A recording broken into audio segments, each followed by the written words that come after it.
오늘 요나서의 성경 말씀을 우리가 함께 읽었습니다. 지난 금요 성령 집회 때 요나서 강해를 제가 하게 되었습니다. 오늘 함께 전할 말씀은 4월 5일 금요 성령 집회 때 나눈 말씀을 다시 전하도록 하겠습니다. 요나서는 소예언서 중에 구약 성경 그 뒷부분에 위치해 있습니다. 거대한 물고기에 삼켜진 선지자라고 하는 아주 흥미진진한 이야기를 담고 있습니다. 그래서 사람들은 요나서 하면 큰 물고기를 먼저 생각합니다. 여러분, 요나서 하면 무엇이 가장 먼저 생각이 드십니까? 물고기 또는 고래를 떠올립니다. 분명히 선지자 요나를 삼킨 그 큰 물고기는 고래일 것이다 라고 추측하기 때문입니다. 이 물고기가 그래서 마치 요나서의 주인공이 되어버렸습니다. 이 거대한 물고기는 선지자 요나만 삼킨 것이 아니라 사람들에게 전달해야 할 요나서의 이 메시지까지 삼켜버렸습니다. 그래서 어떤 사람은 요나서를 읽으면서 그 물고기가 도대체 뭘까 궁금해합니다. 저도 가끔 궁금합니다. 사람들은 그 물고기의 정체가 도대체 무엇일까 생각합니다. 고래인가? 라는 의문에 사로잡히기도 합니다. 물고기 뱃속에 사람이 죽지 않고 어떻게 3일 동안 살아있을까? 라는 물음에 빠져 있기도 합니다. 여기에 그치지 않고 호기심과 탐구심이 많은 사람들은 그 물고기의 소화기관과 내장은 어떻게 생겼고, 그래서 요나는 그 물고기 뱃속 어디에서 머물러 있었을까? 이런 상상, 의문에까지 이르게 됩니다. 여러분, 그런데 성경은 물고기 종류나 이름을 밝히고 있지 않습니다.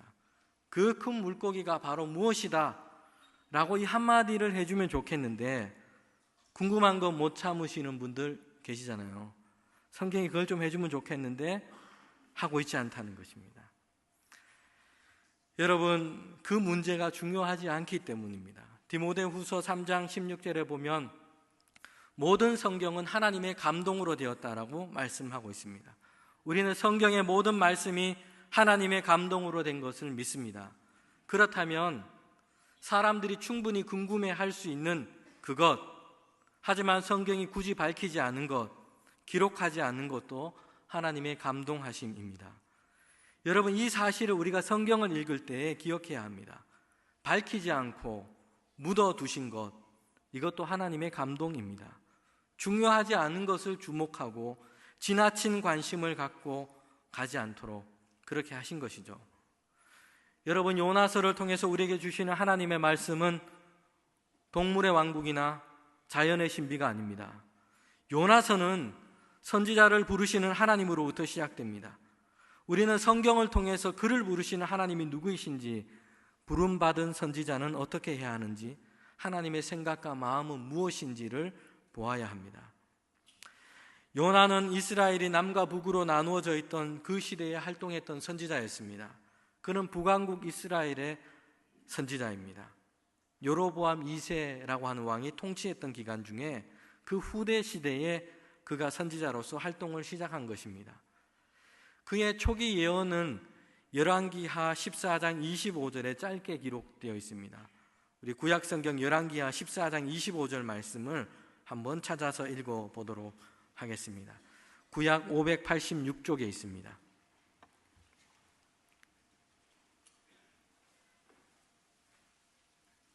열왕기하 14장 25절 말씀입니다.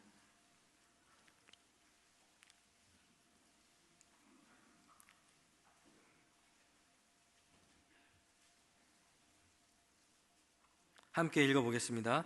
이스라엘의 하나님 여호와께서 그의 종 가드헤벨 아미떼의 아들 선지자 요나를 통하여 하신 말씀과 같이 여로보암이 이스라엘의 영토를 회복하되 하맛 어귀에서부터 아라바 바다까지 하였으니. 여러분, 이것이 요나가 초기에 활동했던 예언의 내용입니다. 이스라엘이 잘 될 것이다, 그렇게 예언한 것입니다. 전쟁을 통해서 하맛 어귀에서부터 사해까지 국경을 넓히고 확장하게 될 것이다 예언했습니다. 그리고 그 예언대로 이스라엘은 부강해졌습니다. 그 시대는 이렇게 몇 세기 동안 이스라엘 역사에서 경험하지 못했던 번영의 시대였습니다.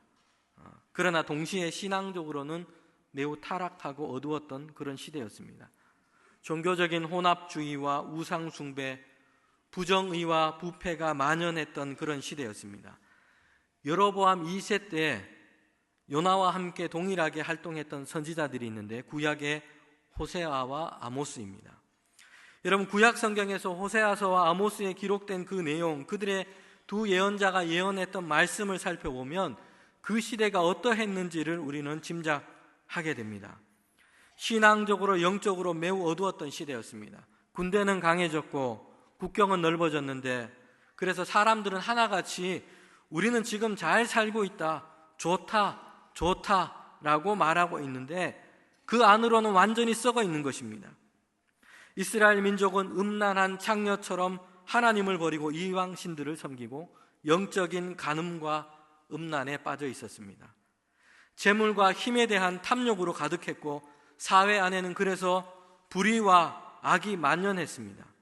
하나님의 공의는 이스라엘 사회 안에서, 이스라엘이 살아가던 그 백성들의 삶 안에서 완전히 실종되었습니다. 잠시 부강하고 번성하는 것처럼 보였지만 이렇게 하나님을 떠났고 하나님의 백성으로서의 삶을 상실한 그 이스라엘 가운데 그것은 영원하지 못했습니다.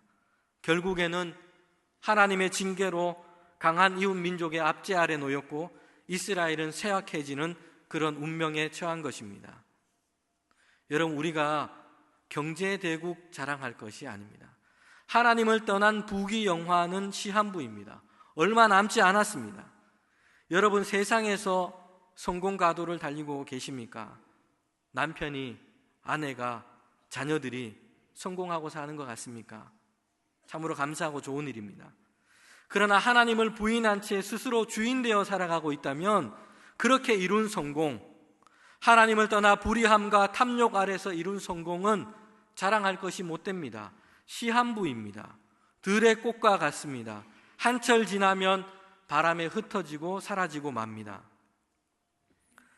사람이 처음에는 그 바닥을 경험하고 후에 차고 올라가는 어떤 번영을 경험한다면 삶의 이 만족 또 이 행복 지수가 참 높을 것입니다. 그러나 그 반대는 완전히 사람을 우울하게 만들고 고통스럽게 합니다. 한참 잘 나가다가 쇠락해져 가고 가난해지고 궁색해지고 그러면 희망이 꺾이고 암울함을 느끼게 됩니다. 무력해지고 삶에 대한 회의가 느낍니다. 분노가 쌓입니다. 여러분, 이것이 선지자 요나 개인의 형편이었고 그 시대, 요나서가 기록된 그 시대 이스라엘 민족, 이스라엘 사람들의 상황입니다. 여러분, 저는 이것이 오늘 대한민국, 우리나라를 살아가고 있는 특별히 젊은 세대가 처한 상황이라는 생각이 듭니다. 어르신 세대, 앞선 세대는 어릴 적에는 가난하셨습니다. 그러나 발전을 경험했습니다. 낡은이 양철집들이 철거되고 아파트가 들어서는 것을 보았습니다. 좁은 길이 확장되고 잘 닦인 도로로 자동차들이 달리기 시작하는 것을 보았습니다. 학교를 졸업하면 일할 곳 찾는 것이 그렇게 어렵지 않았습니다. 열심히 일해서 결혼하고 자녀를 낳고 집장만 하고 사는 것이 실현 가능한 희망이었습니다. 그러나 지금 젊은이 세대는 풍족하고 발전하고 잘 살기 시작했던 대한민국에서 태어났습니다. 그들이 어린 시절에는 아버지 삼촌들이 그렇게 열심히 일해서 꿈꾸던 삶의 가능성을 이루고 사는 것을 보았습니다.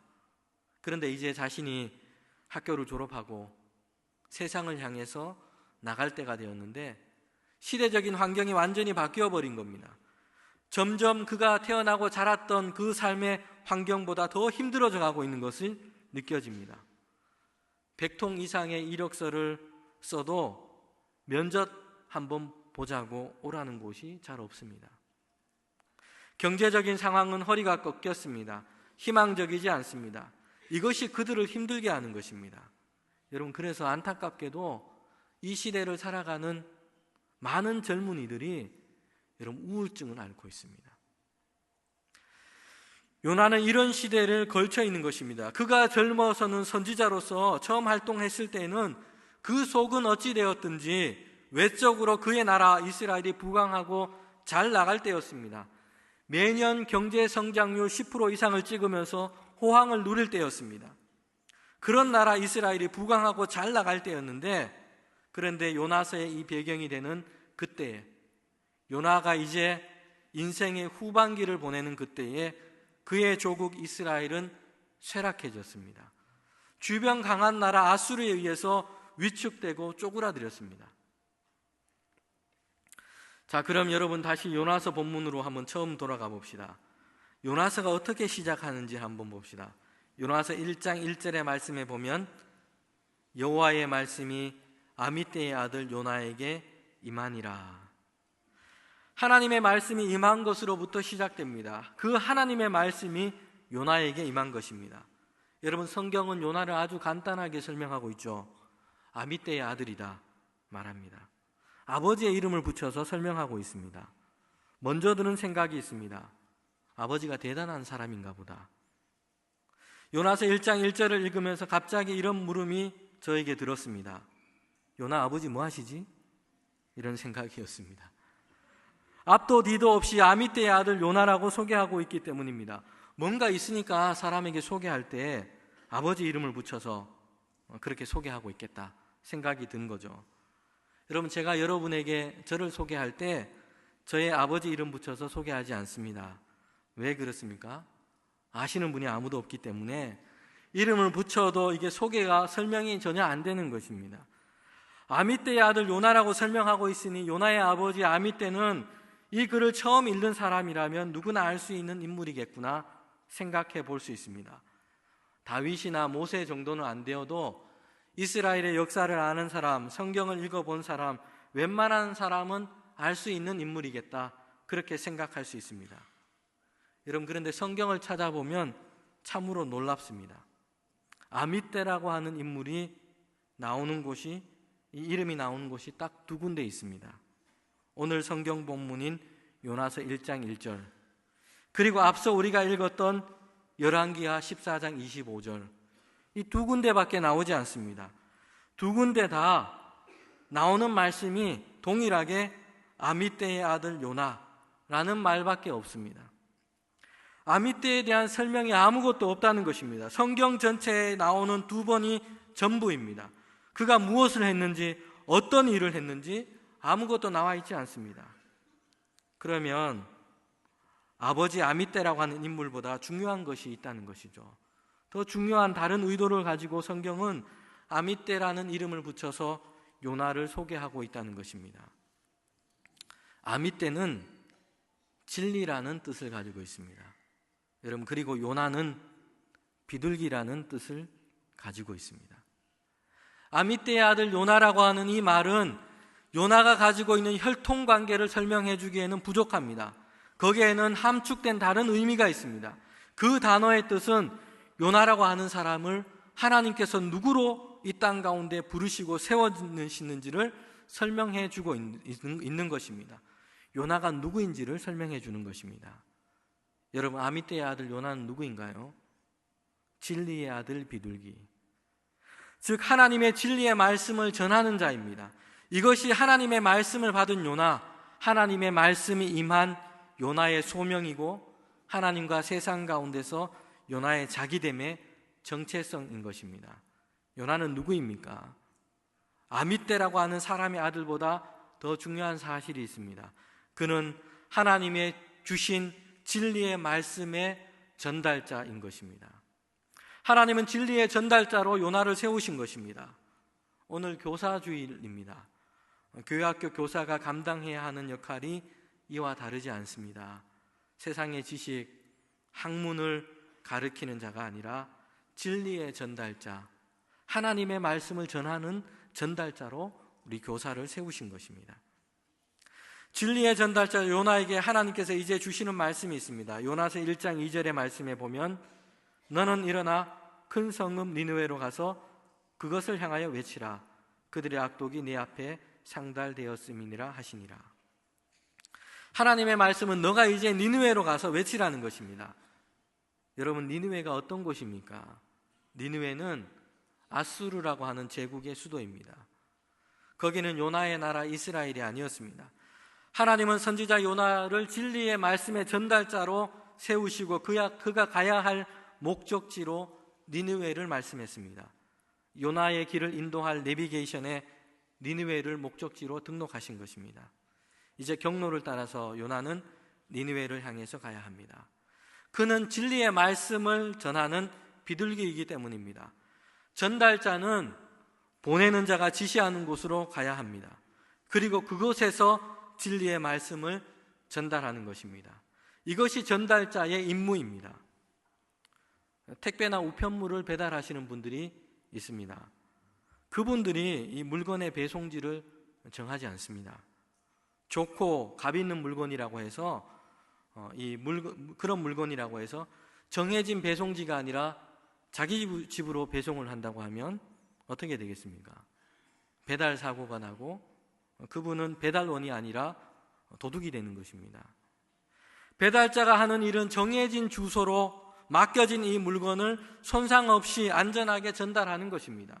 진리의 말씀의 전달자인 요나의 사명이 이와 같습니다. 하나님이 정하신 그 목적지에 하나님이 주시는 그 진리의 말씀을 전달하는 것입니다.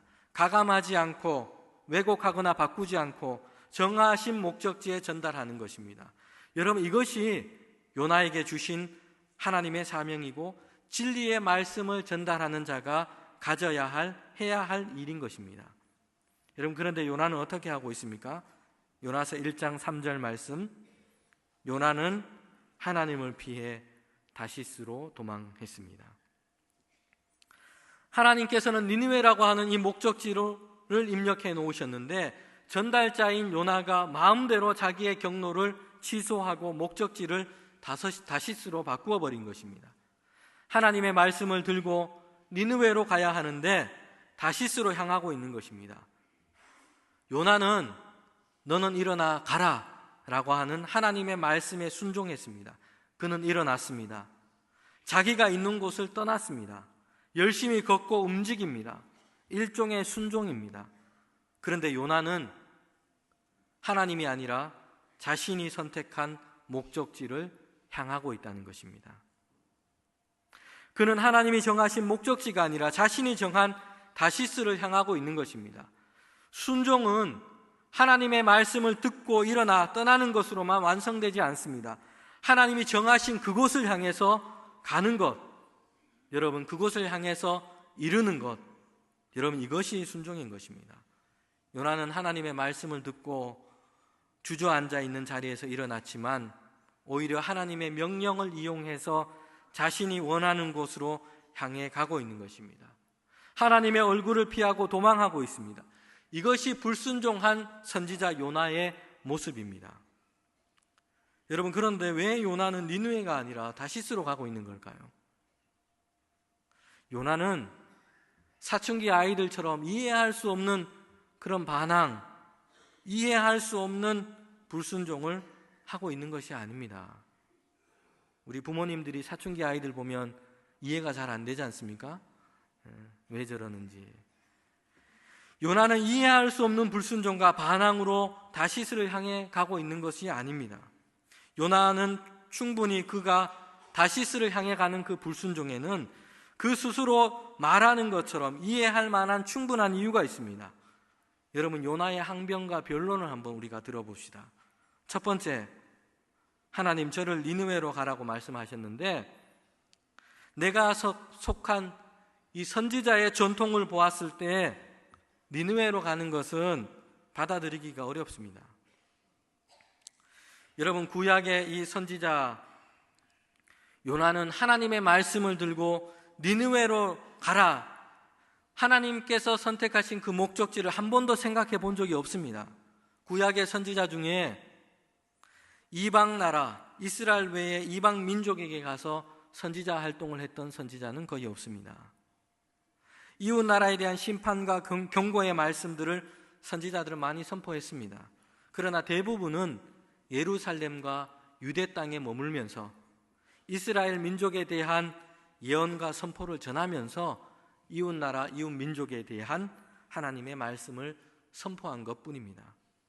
이방 나라, 다른 민족, 거기에 직접 가서 거기에 머물면서 그 나라 민족에 대한 하나님의 말씀을 선포한 예언자는 거의 없다는 것입니다. 둘째, 하나님, 국제 정세와 우리 민족의 정서를 한번 고려해 보세요. 제가 니느웨로 가는 것은 합당치 않다는 생각이 듭니다. 여러분, 니느웨라는 곳이 어떤 곳입니까? 아수르의 수도라고 했습니다. 현재 요나 자신의 민족 이스라엘을 가장 괴롭히고 있는 나라 아수르, 이스라엘을 힘으로 누르고 막대한 조공을 요구하고 있는 나라 이 아수르의 수도입니다. 민족적으로 요나 그리고 그의 민족 이스라엘은 아수르에 대한 적대감이 아주 극에 달해 있던 그런 시대였습니다. 이런 나라에, 그것도 왕이 사는 수도에 가서 하나님의 말씀을 전한다는 것은 전혀 이해할 수가 없는 것입니다. 여러분, 더군다나 아수르라고 하는 이 민족은 그 당시 주변 나라로부터 이 정복 전쟁을 일삼았던 그런 깡패 국가와 가까운 그런 나라였습니다. 아주 잔혹한 정복 전쟁을 그들은 진행했습니다. 그래서 그들의 이 잔인함과 잔혹함은 그 시대 어린아이들도 다 아는 사실이었습니다.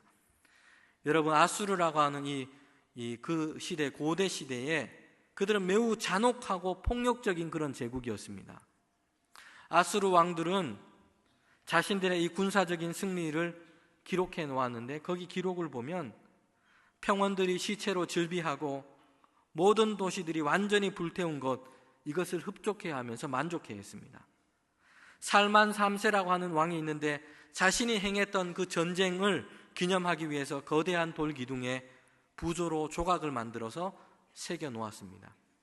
여러분, 거기에는 어떤 광경들이 새겨져 있냐면 적들에 대한 고문, 사지절단, 목을 베는 장면들로 가득합니다. 아수르 사람들은 사로잡은 이 적들을 두 다리와 한쪽 팔을 잘라버렸습니다. 한쪽 팔은 왜 남겨놓았느냐? 죽어가는 그들의 손을 건들면서 조롱하기 위해서였습니다. 희생자들의 친구와 가족들에게 희생당한 사랑하는 가족, 그들의 친구들, 그 잘린 머리를 장대에 매달고 행진하도록 만들었습니다. 포로들의 혀를 잡아 빼고 밧줄로 그들의 몸을 잡아당겨서 가죽을 산채로 벗기기도 했습니다. 그 가죽은 성벽에 전시하기도 했습니다. 유아와 어린아이들을 폭력적으로 다루었고 살아있는 채로 불태웠습니다. 도성에 파괴되는 그 과정에서 사람들을 삼았고 잔인하고 폭력적으로 그들을 다루었습니다. 여러분, 오늘날로 치면 IS라고 하는 이 집단보다 훨씬 더 잔혹한 테러 집단, 폭력적인 전쟁을 했던 것이 여러분 아수르였습니다. 그런 나라에 들어가서 경고하고 회개를 촉구하는 것은 가당치도 않다는 생각이 듭니다. 그들의 필요한 것은 경고가 아니라 하늘로부터 떨어지는 유황불입니다. 심판일 뿐입니다. 여러분, 세 번째, 하나님, 니느웨로 가서 하나님의 말씀을 전하는 것은 비능률적이고 헛수고입니다. 그래서 나는 갈 수가 없습니다. 여러분, 니느웨 사람들은 하나님을 믿는 민족이 아닙니다. 그들에게 신이 따로 있습니다. 이스라엘 민족을 늘 약소하다고 우습게 여겼던 사람들입니다. 그들에게 여호와 하나님은 아주 약소한 민족 이스라엘이 섬기는 신일 뿐입니다. 그런 나라에 가서 여호와 하나님이 말씀하셨다라고 말한다면 하나님 누가 듣겠습니까? 그 먼 길을 걸어서 니느웨까지 가서 전한다고 해도 아무 결실도 없는 헛수고일 뿐입니다. 네 번째, 하나님, 제가 아무리 선지자이지만 저의 안전도 생각해 주셔야죠. 아수르 사람들이 얼마나 포악한지 잔인한지 하나님 잘 아시지 않습니까? 하나님의 말씀을 전한다고 니느웨에 가면 살아서 돌아오기 힘들 겁니다. 거기는 사지입니다. 돌에 맞는 것 정도는 제가 어떻게 견뎌보겠는데 그들의 돌기둥에 새긴 그림 하나님도 아시죠? 그 그림처럼 선지자인 저의 혀를 뽑아버릴지도 모릅니다. 그렇다면 앞으로 하나님의 말씀을 제가 어떻게 전하겠습니까? 하나님, 저는 일회용이 아니잖아요. 한 번 더 생각해 보세요.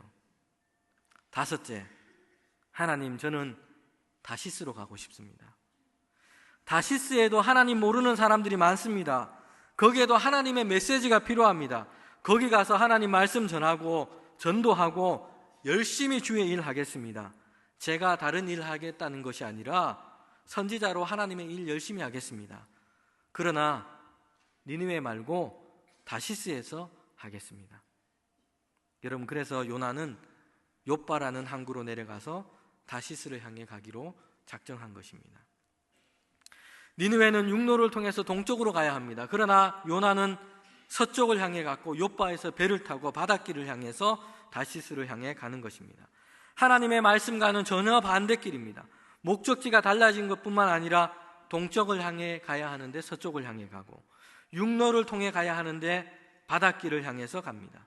니느웨가 아니라 다시스를 향해서 가고 있는 것입니다. 말하자면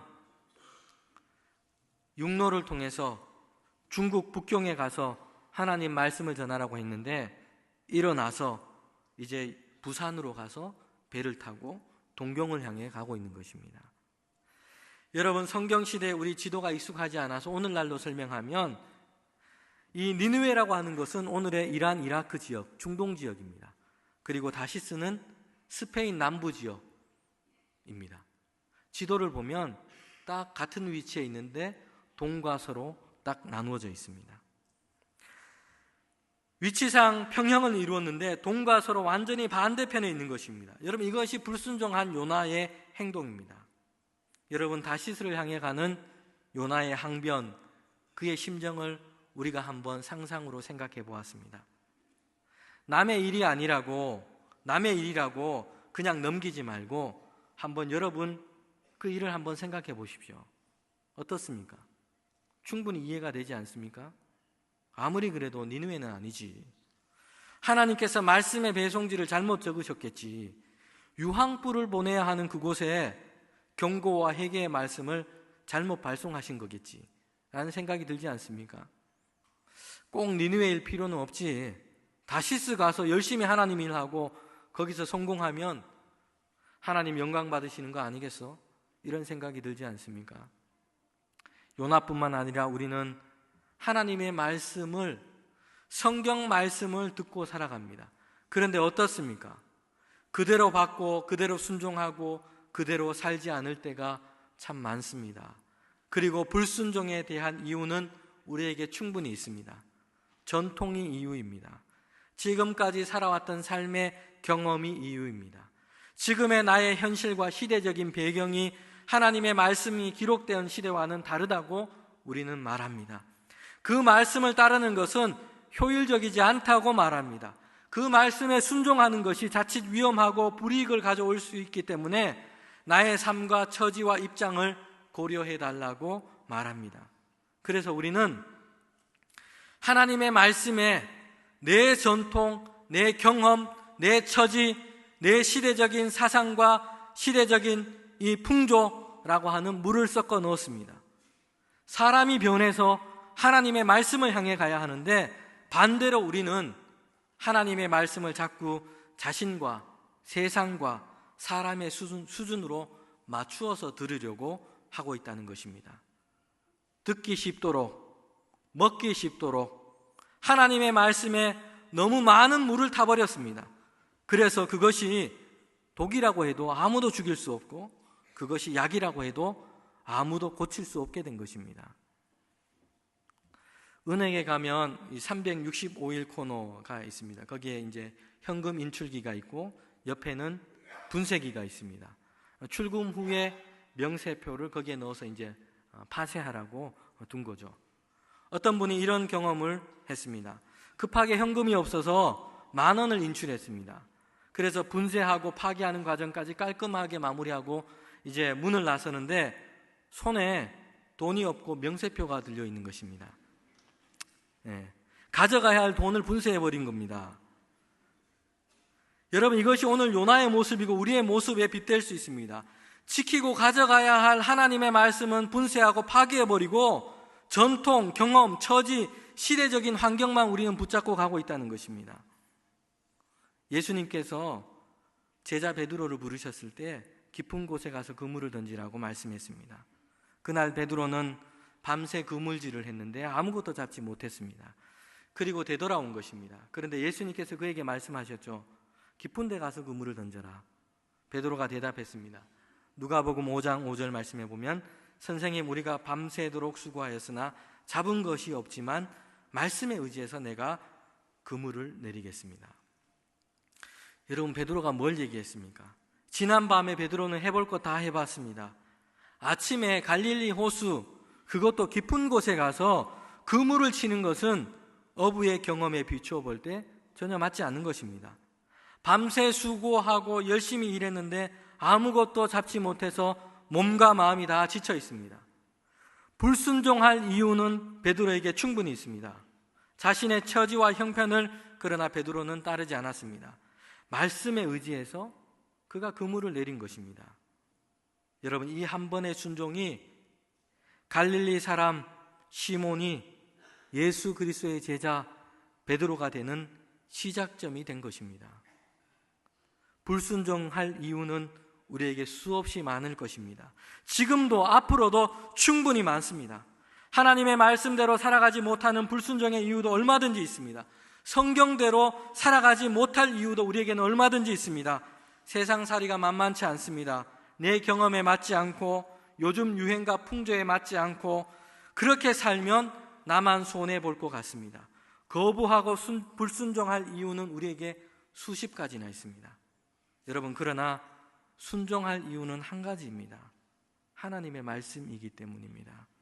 우리는 하나님의 것이기 때문입니다. 1996년에 미 해군 함대가 캐나다 해안 인근 지역을 항해하고 있었습니다. 장애물이 포착되어서 서로 교신이 시작된 겁니다. 미 해군이 먼저 교신을 보냈습니다. 충돌을 피하기 위해서 북쪽 15도 방향으로 항로를 우회하기 바람. 반대편에서 답신이 왔습니다. 충돌을 피하기 위해서 차라리 당신 항로를 남쪽으로 15도 우회하기 바람. 미 해군이 다시 교신을 보냈습니다. 본인은 미 해군 함정의 함장이다. 되풀이하여 말한다. 항로를 수정하라. 반대쪽에서 다시 답신이 왔습니다. 당신의 항로를 우회하기 바람. 미 해군이 다시 보냈습니다. 여기는 미 해군 링컨 항공모함이다. 미 함대 중에서 두 번째 큰 함대이다. 우리에게는 중국 군함 석대, 순항함 석대, 상당히 많은 호위함과 지금 함께 항해 중이다. 당신의 항로를 북쪽 15도 방향으로 우회해라. 확실히 경고하건대 항로를 바꾸지 않으면 우리 배의 안전을 확인하기 위해서 필요한 조치를 취할 것이다. 응답바람.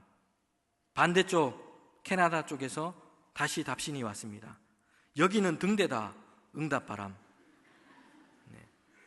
여러분, 대형 함대라고 해도 수십 척의 호위함을 거느리고 있더라고 해도 배가 등대를 피해야지 등대가 배를 피할 수는 없는 노릇입니다.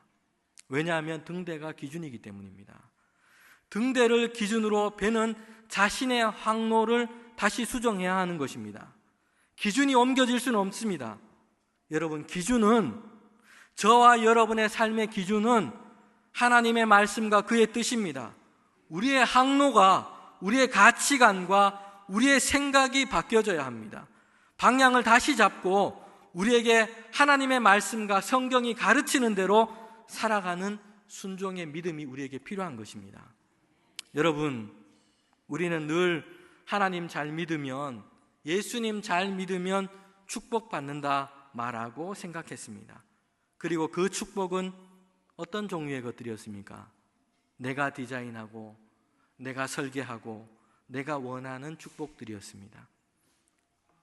월급 많은 직장, 높은 사회적인 지위, 부자, 질병 없는 건강, 사업 대박 나는 것, 이런 것들이었습니다. 여러분, 그런데 우리에게는 심각한 오류가 있었습니다. 믿음과 축복, 그 중간에 정말 있어야 할 중요한 것을 우리는 빼먹고 있었다는 것입니다. 믿음은 축복이 아니라 먼저 하나님의 말씀을 기준 삼은 순종을 낳습니다. 그리고 그 순종을 통해서 참 축복을 얻게 합니다. 여러분, 믿음은 순종을 낳습니다. 그리고 그 순종을 통해서 하나님께서 주시는 축복을 얻게 될 것입니다. 순종을 낳는 믿음이 우리에게 회복되기를 원합니다. 성경을 통해서 가르치는 하나님의 말씀이 등대처럼 움직이지 않는 삶의 기준으로 삼고 살아가는 저와 여러분이 되기를 원합니다. 함께 기도하겠습니다. 하나님, 참 감사합니다. 참 믿음을 주셔서 순종을 낳는 믿음을 우리에게 허락하여 주시옵소서. 등대처럼 움직일 수 없는 삶의 기준을 하나님의 말씀, 성경 말씀에 두게 하시고 이것을 표대로 삼아 살아가게 하시고 이것을 가르치게 하시고 이것을 주님 우리의 삶의 등불로 삼게 하여 주시옵소서. 예수님의 이름으로 기도합니다. 아멘.